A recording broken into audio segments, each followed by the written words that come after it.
আসসালামু আলাইকুম। আরবানলা food family blog page এবং চ্যানেল থেকে সবাইকে ওয়েলকাম করছি।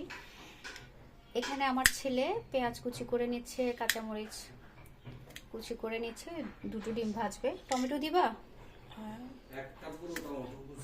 একটা পুরো টমেটো কুচি করে দিবে। তারপর তার বাবা কি রান্না করে সেটা আপনাদের সাথে শেয়ার করবো। লেটকা খিচুড়ি বা নরম খিচুড়ি যেটা বলা হয় সেটা করা হবে। বড় ছুরিটা দিয়ে কাটো টমেটো। এই যে এখানে আমাদের লেটকা খিচুড়ি রান্না হচ্ছে কয়েক আইটেম ডাল দিয়ে। এই প্রথমবার আইমানের বাবা মাল্টি কুকারে রান্না করছে, না সরি, দ্বিতীয়বার। একবার হচ্ছে নুডলস করেছিল, আজকে হচ্ছে লেটকা খিচুড়ি করছে। ছেলে ডিম ভাজবে। মুরগির মাংস রান্না করার কথা ছিল, কিন্তু মনে হয় আজকে মুরগির মাংস রান্না করা হবে না। তার কারণটা হচ্ছে লেটকা খিচুড়ির সাথে ডিমটা ভালো লাগে, মুরগির মাংস ভালো লাগে না। মাংস ভিজাইছে দেখছিলাম। খিচুড়ি আর একটু সময় লাগবে।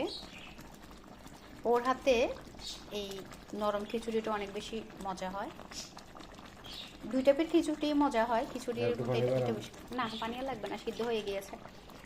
আমার একটা ভিডিও হয়ে গেল এই ফাঁকে। উপকরণগুলো শেয়ার করতে পারিনি কারণ তখন আমি কিচেনে আসিনি।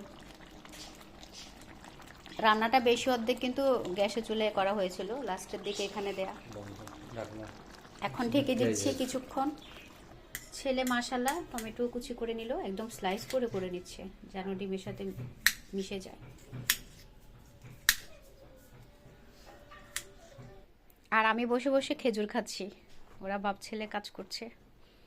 আমি হলাম আলহামদুলিল্লাহ মহা সুখী মানুষ।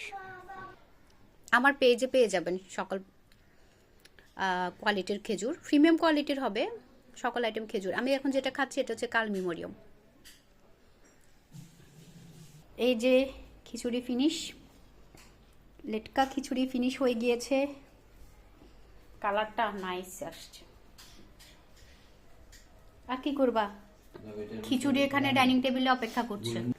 গাইস দেখুন বাবা মেয়ে কি করে। মেয়ে অসুস্থ, তারপরও দেখেন বাইরে থেকে উঠে চলে আসছে ওর বাবা কি করে মাল্টি কুকারে দেখার জন্য।